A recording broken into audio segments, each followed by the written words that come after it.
400 ময়দা আর এখানে 200 আটা। এটাকে ভালো করে মেলাবো। দিয়ে দেবো 200 গ্রাম সুজি, দিয়ে দেবো ঘি। যতটাই দেবেন ততটাই থাকতে হবে সেই পরিমাণে। ভালো করে ময়াম দেবো।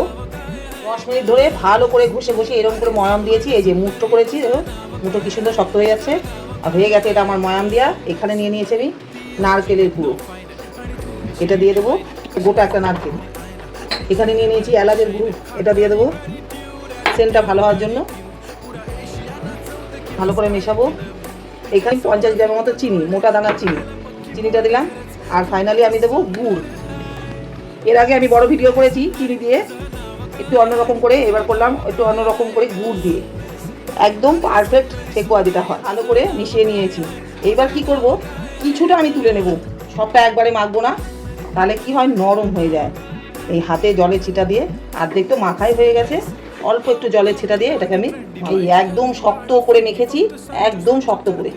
আর খুব ময়াম করার দরকার নেই। ঠেকুয়া দেখবেন খুব সুন্দর ময়াম হয় না, একটু ধারে ফাটা ফাটা থাকে, ওটাই হলো আসল ঠেকুয়া।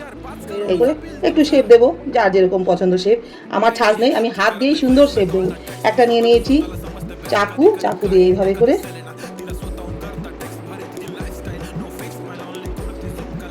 এই যে দেখুন ছাদ ছাড়াই কি সুন্দর হয়ে গেল। একটা তৈরি, আর একটা দেখাই করে নিয়েছি কাঁটা চামচ। এইভাবে করে চাই দিয়ে কিন্তু ময়াম হবে না, ফাটা ফাটা হবে। এই যে দেখুন এইরকম ফাটা ফাটা হলেই ঠেকুয়া। কারণ ডুবো তেলে ভাজতে হবে। তেলটা খুব ভালো করে গরম করে নিয়ে নিয়েছি। এবার এতে দিয়ে দেবো 1 চামচ ঘি। এই যে আমি সবগুলোকে তৈরি করে নিয়েছি। ঘিটা গলে যাওয়ার পর আমি গ্যাসটা একদম লো ফ্লেমে করে দেবো, দিয়ে আমি একটা একটা করে ছাড়বো। একসঙ্গে অনেকগুলো ভাজা যাবে, যেহেতু আমি অনেকটাই তেল দিয়েছি। এই যে সবগুলো আমি লাল করে ভেজে নিয়েছি। এবার আমি তেলটা ভালো করে ছেঁকে তুলে নেব। যেহেতু আমি আটা দিয়েছি আর দিয়েছি গুড়, সেই জন্য একটু লাল লাল হয়েছে, আর নালে একটু সাদা মতো হবে। একদম কড়া করে ভেজে নিয়েছি। গ্যাসটা কিন্তু একদম লো ফ্লেমে করে। এভাবে খুব সহজ ভেজে ফেলুন ঠেকুয়া। যেহেতু ছট পুজো, ঠেকুয়া তো বানতায়।